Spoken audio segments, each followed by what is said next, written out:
Let's talk Expedition Africa. Well, today I've got a super special. In my eyes, she is like world famous. I've got a friend who is been racing forever, and most probably one of the most experienced adventure racers in South Africa. Not only that is she been doing most of our Expedition Africa races, but I've also now realized that there's around 3 or 4 and many other of the 120k races where she was like the captain of an all-ladies team. So this lady can navigate, she can manage 4 other women, and I mean, listen, I think we all know that that by itself is an achievement. So let's welcome, hi Nikki, how are you? Nikki Smith, how are you? I'm all good, all good, thanks, all good. Good. So guys, you'll see Nikki is sitting, actually I wish you can see her house. She is the most fortunate person in the world, as she's got this wooden cabin in the middle of the woods just outside of Sedgefield, and we had the privilege to visit them a few years ago. So Nikki, they're on a farm in the most beautiful setting. They just go outside of their house and then they can run in the mountains and cycle for kilometers and kilometers. No wonder she is so good. It's a little bit unfair, Nikki. Yeah, I don't know. It comes with its own price tag, but it is. We're very fortunate, and especially now in lockdown, we're very, very spoiled. It's like a very chuffed to live where we do. Yeah, no, that is absolutely, well, a blessing, and it's so beautiful. But thanks for taking the time out and to speak to me about your life stories and your journey. You refreshed my memory now as we had a chat a little bit before about so many things. I couldn't even remember that you were in the original race in 2011 in Hermanus. I mean, that's incredible. Yeah, no, it was amazing. I actually was supposed to be doing another event that year, and then it got cancelled. And I remember going through all the emails and seeing this email for a team, looking for a teammate. And then they found a teammate, and then the teammate couldn't race them anymore. So I thought, oh, you know what, let's just take a chance. And I mailed them. And I think the fact that I was married to Hanu, being inexperienced, gave me credentials that I didn't really deserve at the time. And I thought, oh, you know, she's married to Hanu, she must be fine, you know. And I actually met them quite literally at the start line, and I was terrified, absolutely terrified, but they were amazing. And they gave me the best introduction to sort of long distance expedition style racing. And we just had a blast. We laughed ourselves silly, you know. And that was just the foundation for many adventures to come after that. So I'm grateful to them that they took the chance. Yeah, I mean, but that is what it is. You know, somebody always needs to take a chance on somebody. There are people out there, but, you know, they're struggling to find teams. And sometimes the best teams comes together in those moments when you don't really know each other and somebody's looking for somebody. I mean, that is how we started racing with Donovan and Goff. You know, like basically met each other in the starting line, and it was incredible years after that. Next, the big one. There was a big race, that Drakensberg Race 2013. I know it was a big one for you as well. So what can you tell me about what happened then? Yeah, it was my first race navigating solely, and one of the team guys also could navigate, but I learned a lot of lessons on that race, especially about team dynamics. And I also, I got to meet Bruce Leon for the first time, the photographer, as I snotted all over his shoulder at one of the transitions in a moment of absolute despair and emotion. And needless to say, our friendship has been firmly cemented since then. But yeah, it was an epic race, and just the weather and the terrain, and I mean, it was spectacular. It was really beautiful, and we got to see some really amazing things. But yeah, it was a really, really stiff learning curve for me, you know, and I learned so much that it just, even today, I just carry forward so many of the things that I experienced on that race. And yeah, and as I said, the whole team dynamic thing really taught me a lot about what kind of people that I want to race with, and just also watching the teams around us, you realize that you can have sometimes the best athletes, but they don't necessarily make the best adventure racers. You know, it's all about your attitude. Yeah, I mean, I think all the people who's raced for many years all know that that's such a key element of not only the happiness of your race, but the success and how you feel and the dynamics is like, yeah, no, sometimes, it can go pear-shaped completely. But okay, that was at Drakensberg. So what happened? So the years started rolling by. I think you missed after that. Oh, after that was the big one. It was 2014, the Wild Coast, is correct? Yeah. And that was the so that was first the time with first year that girls. the all-girls team. And it was something that I'd always wanted to do ever since the kind of the first time I raced. When I was in Australia with Hanu, they went to go and do XPD. I saw these all-girls racing. I was like, oh, that looks so awesome. And the girls just got on so well. They just looked like they're having so much fun. And part of it was also just to prove that girls can do it. I think a lot of the time the girl is looked at as part of the compulsory equipment list. It's something that they have to have on the team, and that really annoyed me in a way because girls are strong, and I just thought, let's give it a go and see how it goes. And girls don't have ego issues, and they just kind of get on with it. And I really, really enjoyed it. It was hard, and it is nice having a guy on the team to tow you and to carry your backpack when things get tough. But it doesn't actually really make that much difference at the end of the day. You still have to do the distance, and you still have to get through all those obstacles in your head. And I think the girls just managed to communicate better and just to do that all better. We didn't, in fact, all the years that I've been racing all girls, we've never ever had a blow up amongst us. We've always just kind of spoken through stuff and gotten through it, and if you need to have a cry, you have a cry, and nobody makes you feel guilty about it, and you just get on with it. And yeah, it's awesome actually. I thoroughly enjoy racing. It's definitely the all girls just works for me. Yeah, it works for you. It's definitely another dynamic. I can see it works for you. And the girls you're racing with are always phenomenal, like over the years. And it's credible. We are very proud in South Africa to have such a strong base, which is obviously formed by you. And like you said, over the last few years, you raced with these all-girls teams. It's really incredible. I mean, I can for myself remember that, everybody will always speak about that horror start into the sea and Wild Coast and that massive canyon leg.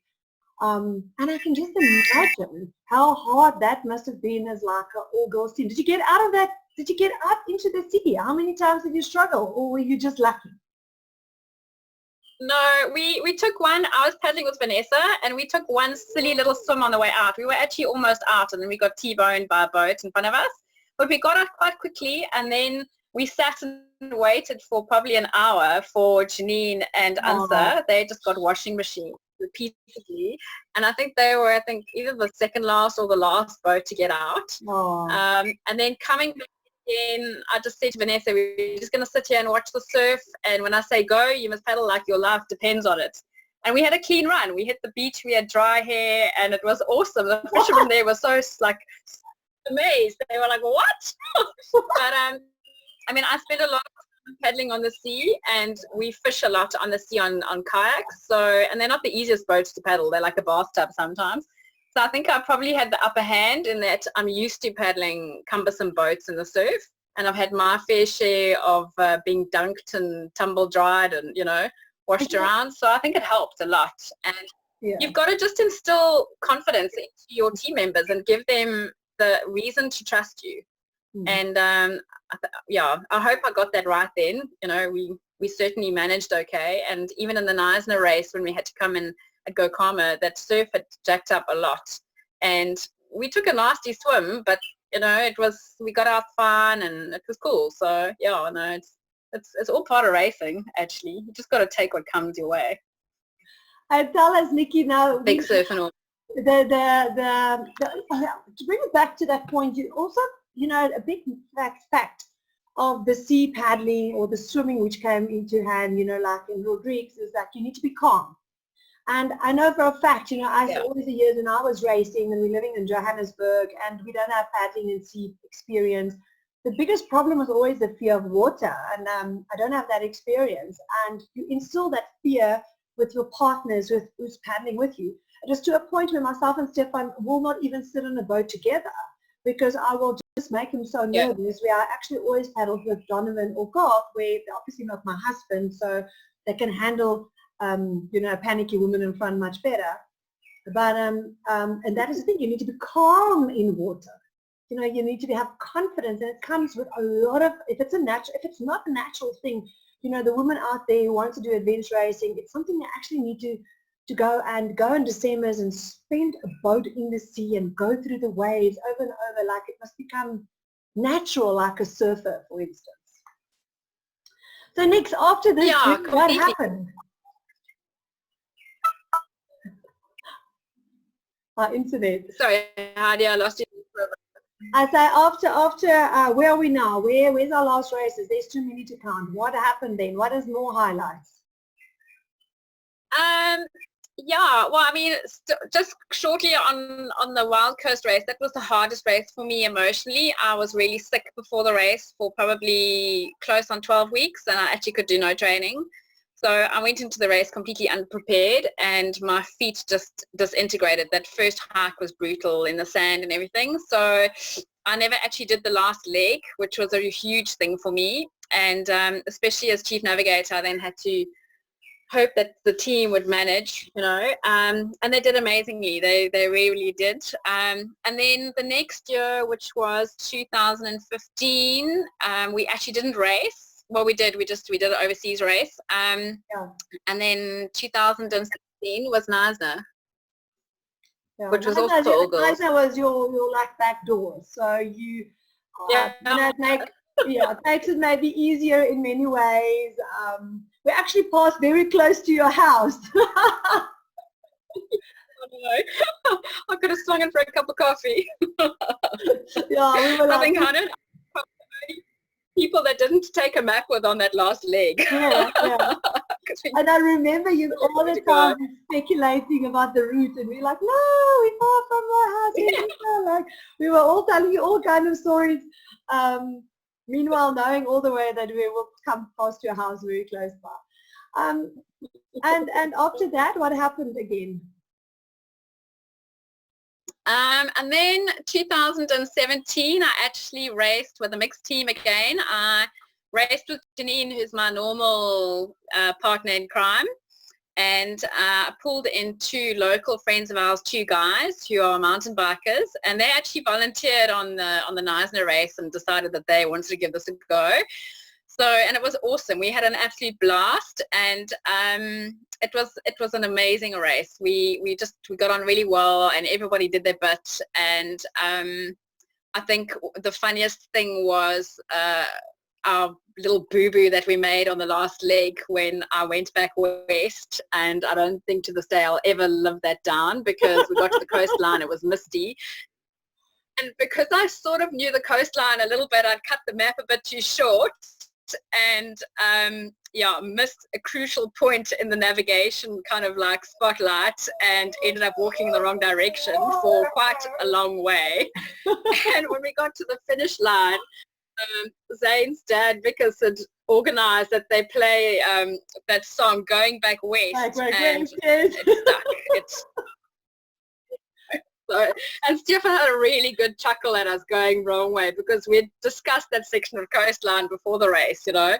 And so anyway, I think he's still chuckling about it today. Yeah, I'm sure he's going to never forget it. Oh, Nikki, yeah. That is beautiful as well, the Copa area. And from Copa, we went to another magnificent area in Namaka West Coast. Yeah, That was an amazing race. And in fact, it was actually the first race that we had a complete team, including myself, that had all raced before.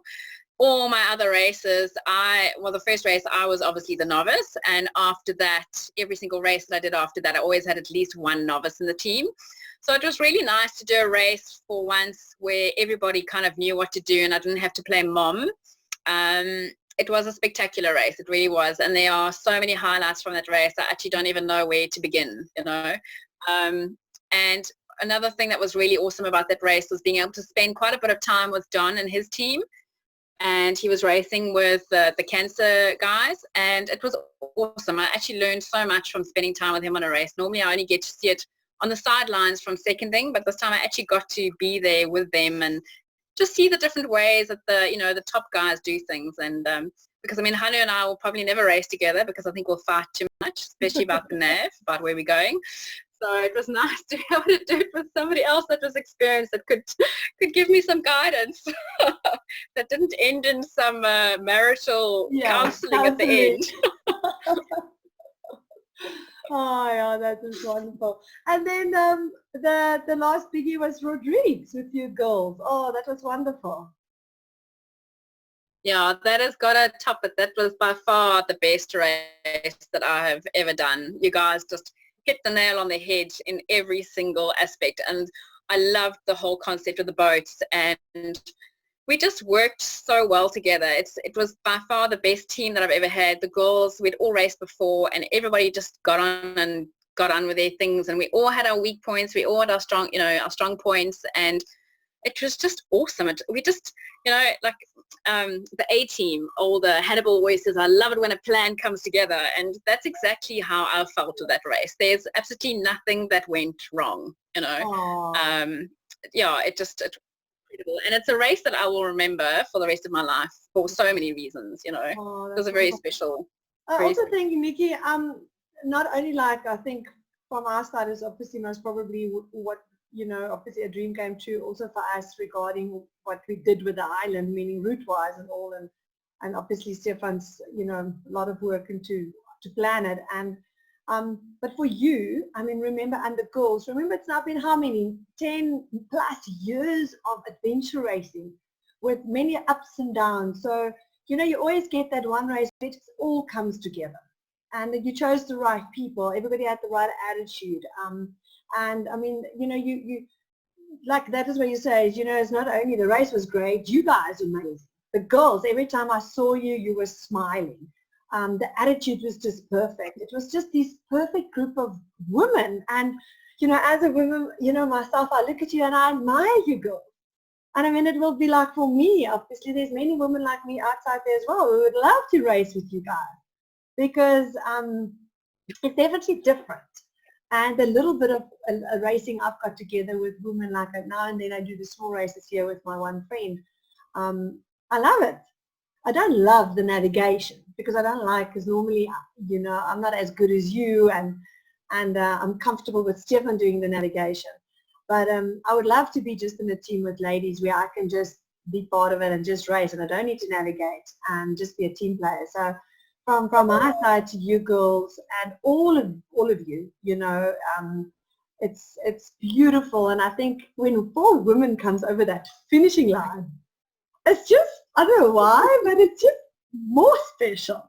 It's like, I don't know if it's that inner thing of us, like you say, you want to say, we're not just compulsory gear, we can do it.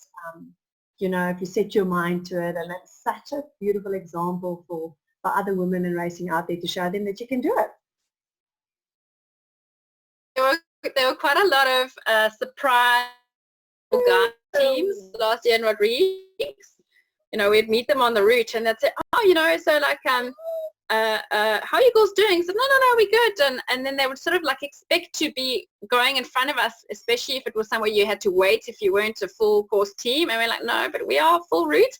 And they're like, really? It's like, yeah, we're still full course. Like, sure, okay. And so I think there were a couple that raised their eyebrows when we crossed the finish line, especially when we crossed in front of them. And they couldn't quite believe it. They'd come up and say, did you girls really do the whole race? I'm like, yeah. And I've heard many stories. Yeah. I've heard, Nikki, I've heard many stories from other guys and other teams who like eventually started following you girls. So like in the beginning they thought, oh no, she doesn't know where she's going, and then eventually, no, don't even bother, let's just follow that girl. A couple of years ago, we got the nickname the pickup girls because we kept picking up all these stray teams, and I think when we finally finished, we were like a team of about 13 people. So with all the hangers on. Before we close down, I think I just want to mention to our friends at home and all the ladies outside there, Nikki also has got extensive racing on an international level, and we just want to touch base to that we were privileged enough to have her on our first race in India. And that was also another incredible experience. And Nikki, you know, you've learned a lot on that race, but the scenery and the area was magnificent. And I know it was over your birthday, and it was always a dream of you to go to India. And I hope that was also something in your memories you will remember forever. Yeah, that race was spectacular. I mean, just the whole area and everything was really, really amazing. And I'd always wanted to go to India. So when I heard it was there, I was absolutely bitten. And then there was a really big fire in our area in 2007 in June, and that sort of put a damper on any plans that I could have had to go. And then probably about a month before the race, a friend of mine, Helena, who often volunteers on your races, she contacted me and wanted to know if I could join because the one girl in their team could no longer race. And I think it took me a whole 2 minutes to say yes. And then suddenly the thoughts of having to train and all of that came flooding in, but I managed. Unfortunately, I got sick on that race before we actually even started. But the whole trip itself was just absolutely incredible. And it was actually my 40th birthday when I was there, and I got to go to the Taj Mahal on my birthday, and it was amazing. And you meet such incredible people, and it was just one of those really memorable trips. And I take my hat off to you guys for actually even considering doing a race of that magnitude there. I mean, the logistics and everything are just huge, and it was phenomenal, like absolutely phenomenal. So yeah, and I'd love to go back, I must say. It tickles me. I've got unfinished business. Unfinished business, yeah. No, India is also incredible. Well, you know what I find out of these stories when I speak to everybody is just, you know, it's like when I speak to everybody, it's like I can't keep a smile off my face. You know, I just look at all the videos and like I just keep a straight face, but I can't. It's just like when people speak and I hear all these wonderful stories, it's just I've got this smile of gratitude and love, you know, that I can't get rid of because you've got such a wonderful journey, and I'm so glad that I could be part of it. And from our side that you know, always got the trust in us and coming back. Nikki, to all the women out there who wants to race, why don't we just, I mean, there's many things we can tell ladies and women. Is there any 3 tips you feel like or advice you can give to women racing with ladies or racing with men, but just your personal experience? I think the biggest thing is you must have faith in your ability. And don't ever sell yourself short. You know, girls very often go into races and they think that they are the weaker team member, and they're not. You know, time and again you can see, yeah, maybe on day 1 sometimes the girls take a little bit of strain, but by the time you hit day 5, the girl's got the whip out and she's carrying the backpacks and she's, you know, motivating. And I think it's really important. Girls just don't have the confidence to go out there and actually tackle races, and that's why it was so important for me in a way to do the whole girls thing, because it gave me an opportunity to bring in a whole bunch of girls that wouldn't normally have raced because they were scared of racing with guys. And suddenly the thought of racing with all girls was a little bit more easier for them to kind of digest and to actually just go and do, you know, because now they're with a bunch of girls that can actually understand what they're going through. And yeah, just, you know, stay true to who you are, because you mustn't let yourself be you mustn't let people make you think that you can't do it, you know. And I think very often girls go into races and they don't think that they have the ability to actually be strong and to do these things. And this thing about girls can't navigate is the biggest load of nonsense. You must just go and do it, you know, go and play with a map and just teach us, because it's awesome. I love navigating, you know. For me it's fun, and it's just, yeah, it gives a totally different dimension to racing. And I think it's important for girls just to learn skills, you know, to embrace the things that you're scared of. I mean, I'm terrified of heights. And Rodrigues was hard for me in certain things, you know. That's the plan which I did in the dark, swimming around in circles in the middle of a canyon. And there were loads of things that really scared me. But you just have to face them full on and go and do it. And I think that puts a lot of girls off, is that they don't have that faith in their ability and the faith in actually being able to go out and tackle things that they're scared of. Okay, that's wonderful. Yeah, just go and do it. Good. Girls, so all the girls out there I was listening to Nikki today, hopefully she can inspire you. She definitely inspires me. I hope that we are safe for many more years to put on wonderful races, and that you can join our races. there's two things I still want to see. I would love to see a race where you race actually with your husband. I think that will be good for me as well to see. And I would love to see, and I would love, say again? But can we have a marriage counselor on our team? Yeah, I'll take you in for some sessions afterwards. We can discuss it. It can be part of the package. Okay, cool. And I would love to see you in the Lesotho. I would also love to see me in Lesotho. So hopefully that'll happen. Do you think he'll give you off to race with us? So again, then I'll give you off. Oh, wow. Okay, I'll ask him. But then who's going to wait for everybody at the finishing line? And I know the route. True, true. You don't want to race with me because then I'm going to tell you, Nikki, I'm telling you this is the best way. And you're going to say to me, Heidi, the map shows this way. And I'm going to say, Nikki, I'm telling you this way. The map never lies, Heidi. The map never lies. Then, yeah, I'll step on the map never lies. So friends, I'm going to say bye to Nikki. But Nikki, please just tell us, can you show our friends at home what is on your lap? Can they just see what is on your lap? He's not on my lap. He's down here on the floor, but he's, there he is. Oh, my baby. Oh, mommy. Your baby. He's trying very hard to jump on my lap though. But he's a bit big. I can see you busy and I can hear him. You're busy like stroking him and keeping him calm. Nikki, thanks for chatting with us.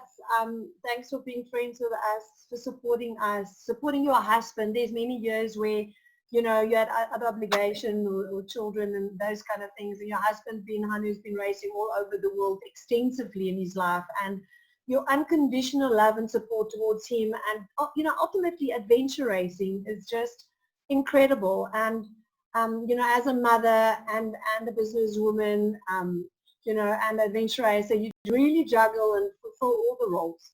So from our side, it's wonderful to chat with you. We're very proud of you. I love you, and I hope I'll see you soon. And I hope I see you in the city. Bye, Nick. Awesome. Cool. Thanks, Heidi.